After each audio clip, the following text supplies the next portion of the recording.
Welcome to the Abundant Vision Fundraising Podcast. Whether you are a seasoned professional or a first-time fundraiser, we have the advice you need to take your next step toward major gift mastery. I'm your host, Tom Dauber, President of Abundant Vision Philanthropic Consulting. Last week's conversation was a blast. I'm so excited to have you with me for this next segment. Let's get back to the show. As we move into the next segment, we'll take this concept further and talk about what it looks like to carry that same sense of vision and confidence when your staff or resources are limited. Whether you have an army of development officers or none at all, the CEO always has the potential to be the most effective fundraiser at any organization. And if you happen to be in the audience today and you're a chief development officer like me, don't worry. These principles apply to you as well. The first and most important principle of major gift work is that leadership presence changes everything.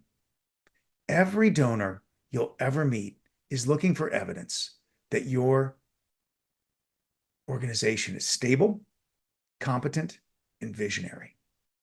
They may read your materials or attend an event, but what truly shapes their trust is interaction with you, the person at the top.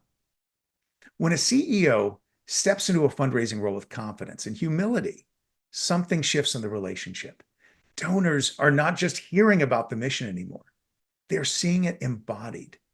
The person who carries the authority to make promises and the responsibility to keep them is sitting across the table. That's when conversations move from curiosity to commitment.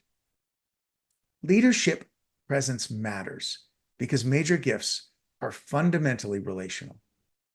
Donors just don't fund a cause. They fund capacity. They give because they believe the people leading the work can deliver on the promise. When they meet a CEO who speaks clearly about where the organization is going and how it will get there, the perceived risk of giving drops dramatically. Here's the practical reality. Donors want to give to people who act like stewards, not like salespeople.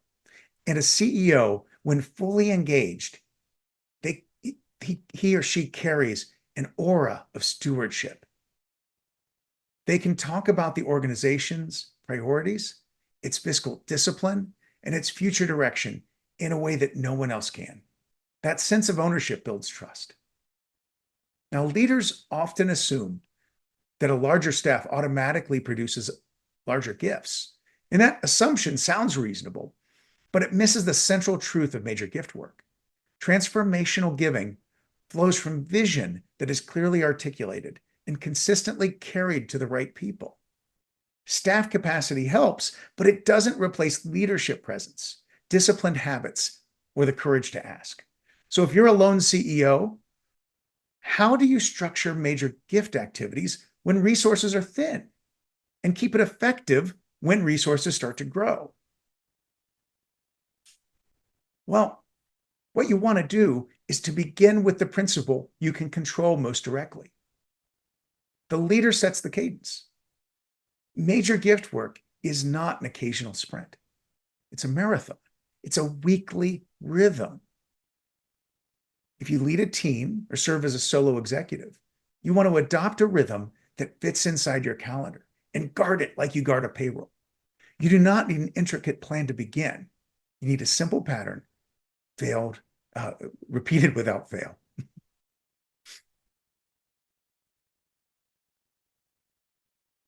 A workable pattern looks like this. You want a weekly focused review. And this fits whether you've got a fundraising team with you or not. On Monday morning, you should identify 3 priorities for the week. 1, relationship to advance, 1, new conversation to initiate, and 1 stewardship action to complete. Right? Number 2, you want to have 2 substantive conversations. Schedule 3 meetings every week, 1 with a current partner, 1 with a prospective partner, and 1 with a donor to thank and share impact. If schedules don't align, use a phone call or a video meeting and treat it with the same level of seriousness that you would a face-to-face meeting. Follow up within 48 hours. Send a concise thank you and a clear next step. Name what you've heard, restate the opportunity, and if appropriate, mention what both of you will do next. And then on Friday, it's time for accountability. Record outcomes and update your next steps. Then reflect on how you progressed. This rhythm creates more than activity. It builds momentum you can actually feel. Over a year, 2 or 3 quality conversations per week yield more than 150 touch points that matter. That number is enough to sustain a credible major gift pipeline in small and mid-size organizations. To keep the rhythm focused, work from a short living list. Identify a list of relationships you will actively cultivate and evaluate over the next quarter. You want it to be small enough to manage, but large enough to matter. Your list should include current partners who could deepen their involvement and prospective partners who share your values. Also include some current donors who would really appreciate an expression of gratitude from the CEO. Revise the list monthly. Move names off only when you have closed a clear loop, and add new names only when you have the capacity to pursue them well. A little bit more reflection time. I'd like you to write down 3 names. 1 existing relationship, 1 new relationship to initiate, and a current donor to thank in the next week.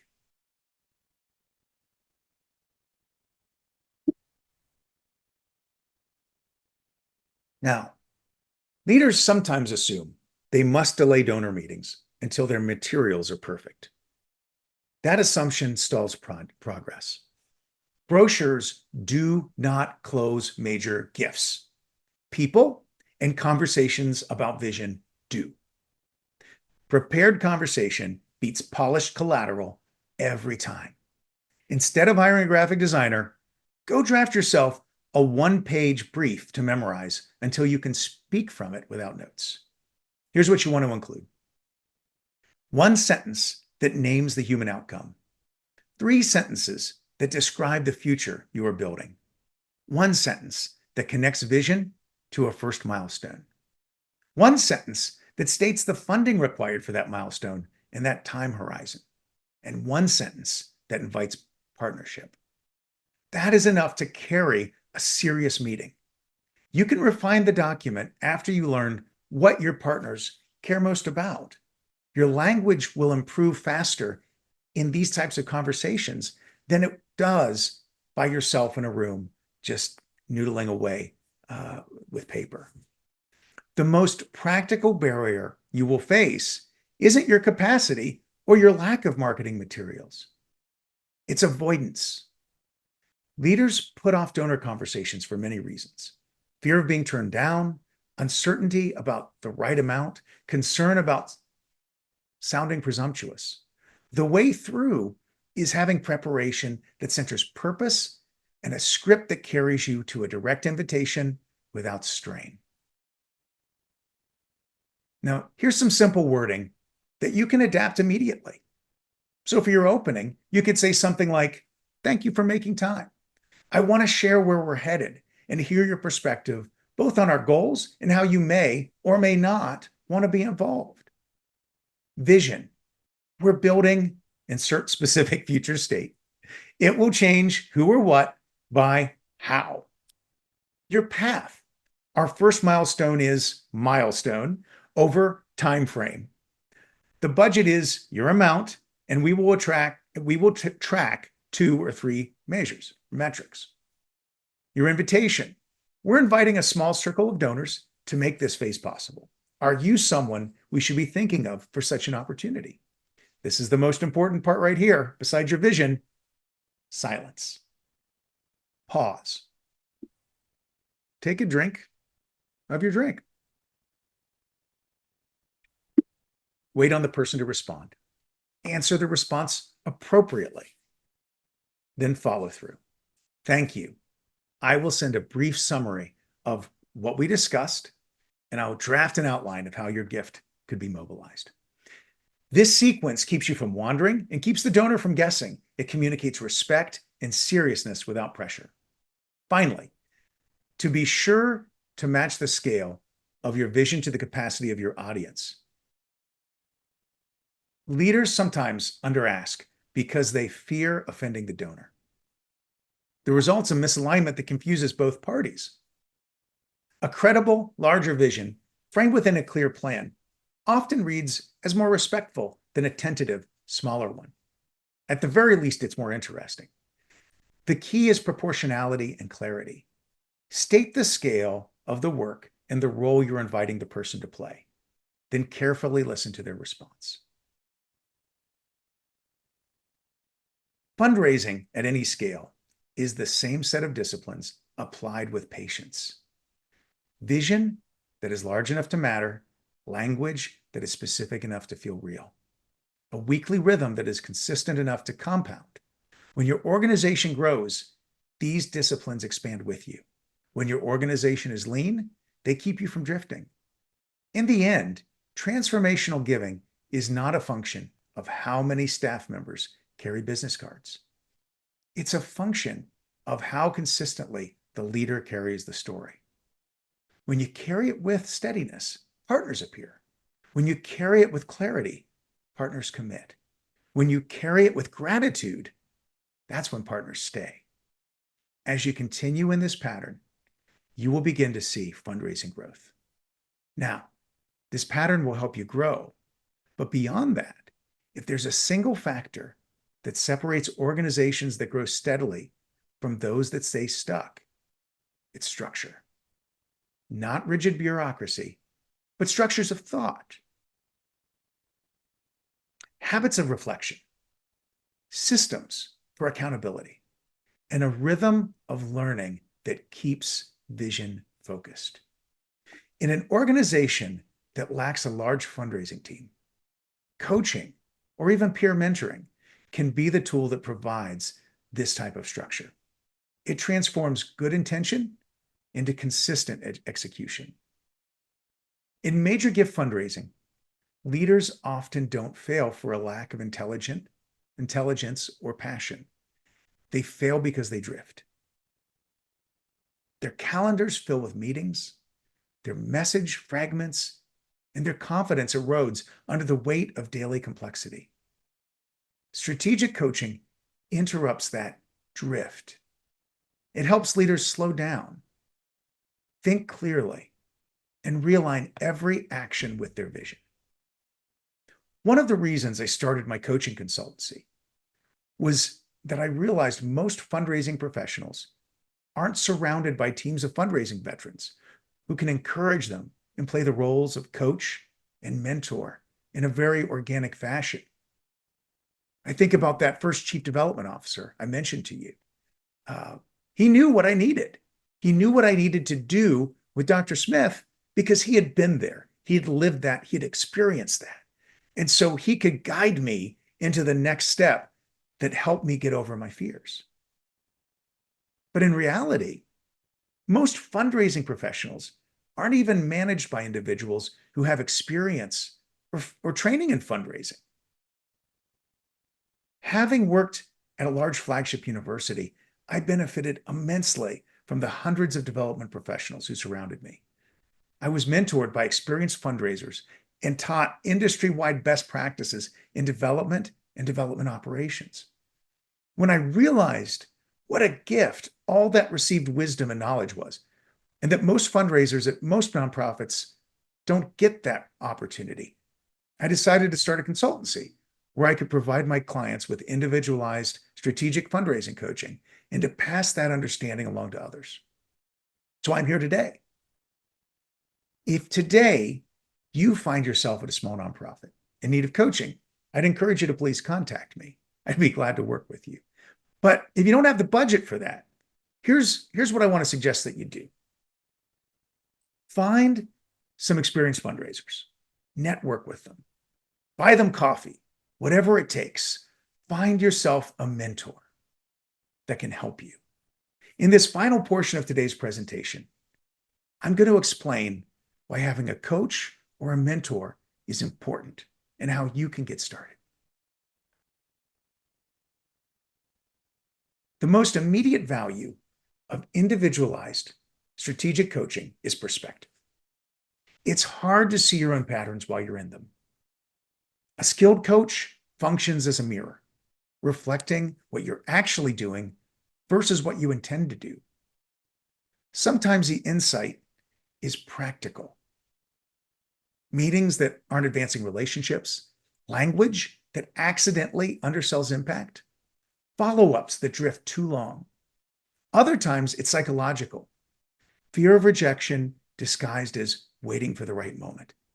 This kind of perspective isn't about criticism. It's about awareness. When you see what's really happening, change stops feeling theoretical. The next benefit is alignment.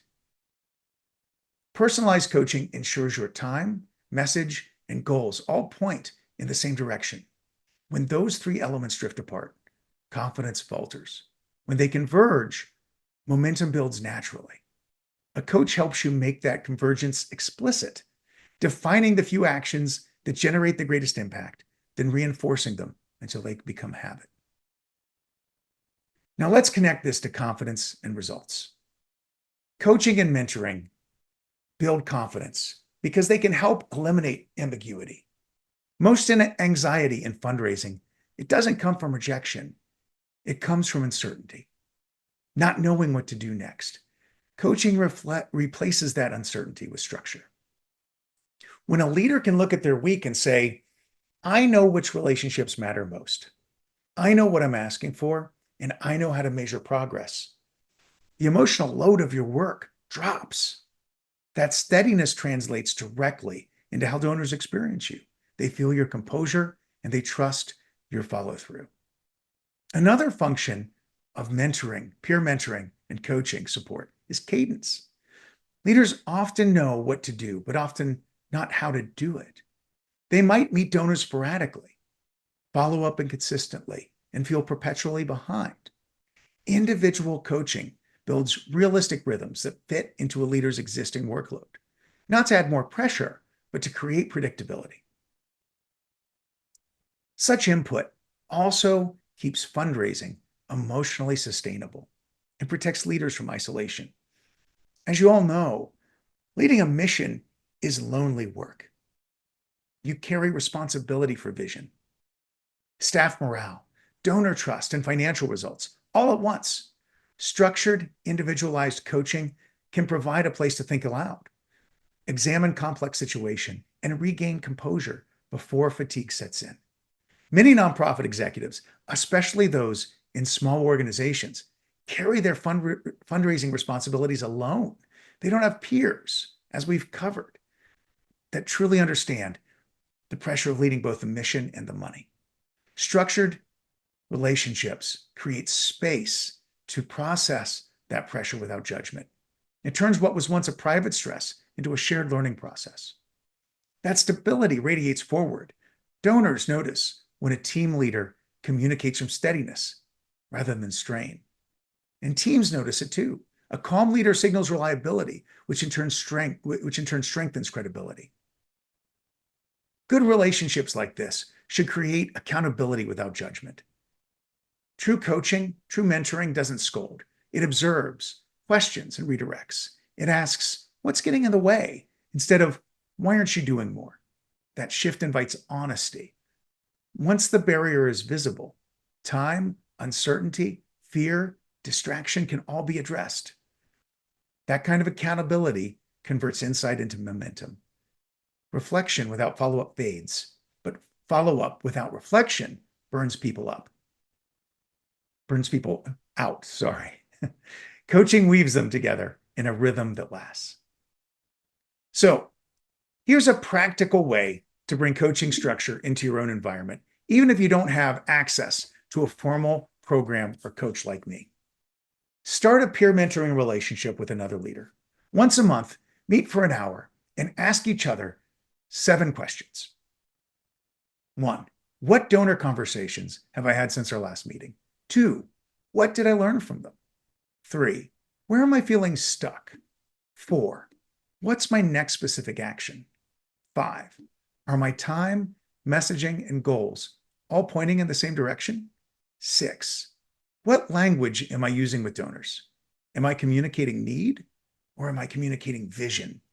7, what am I intending to do versus What am I actually doing? This simple rhythm of accountability will improve your follow-through more than any manual ever could. Ultimately, coaching isn't creating dependency. It's about building mastery. The goal is to help leaders build internal muscle memory for the behaviors that lead to success, to reach the point where they can self-correct in real time. That's when a leader can leave a donor meeting and instinctively think, what worked? What surprised me? What will I adjust next time? What are the right next steps for this donor? Those are the habits of confident, self-aware leadership. Personalized coaching or peer mentoring can help you develop them faster and sustain them longer. Beyond coaching, here's a few more things that you can do for little or no cost. One, and many of you know this, but join AFP, join CASE, or AHP. Sorry, I didn't mean to leave them off the list. Other organizations are out there too that are designed to support and help encourage fundraisers. Find some great fundraising podcasts to listen to, like the Abundant Vision Fundraising Podcast. Read some good books on fundraising by experienced fundraisers. Some of my favorite are Gerald Panis, David Lively, or if you have a spiritual bent, Henry Nouwen. Get into community with other fundraisers. Befriend colleagues. Find a mentor. So let's end where we began. Vision. As fundraisers, we need to understand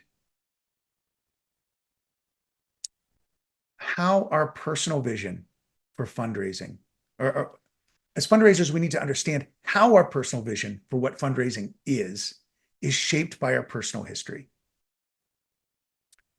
We can reshape those broken visions influenced by scarcity mentality, or reinforce healthy understandings of money by rooting ourselves mentally in the mission of our organization and embracing an abundance mentality. When our vision is squarely focused on our mission, we're free to develop a transformational vision that attracts transformational generosity. CEOs that develop a clear, inspiring vision for their organization will regularly share that vision with donors, will increase giving if they ask directly. Coaching and peer interaction can help you develop the discipline and messaging that are needed for persistent growth. Together, they create the conditions for major gift breakthroughs, repeatable, lasting success built on clarity and trust. So let's just take a reflection moment here and ask ourselves, what are 2 steps you'll take this month to fundraise with greater confidence? Maybe it's spend some time reflecting. Heck, maybe you need some counseling. Lord knows I did. Maybe you'll make a list of potential peers that you can build a mentoring group with. Maybe you'll hire a coach. Whatever it is, just take a couple minutes now. So as you leave today, remember this. Major gift fundraising isn't about pressure. It's about presence. It's about showing up with a vision, a structure, a gratitude, and a plan, day after day, conversation after conversation. These steady changes will change the way people see your organization, and in time, change what they believe is possible. That's all the time we have today, but be sure to tune in next week to hear the next part of this exciting conversation. Now, if you've enjoyed this podcast, please be sure to subscribe and give us a 5-star rating on your podcast provider. I'm your host, Tom Dauber. Thank you for joining me as we journey together towards major gift mastery on the Abundant Vision Fundraising Podcast.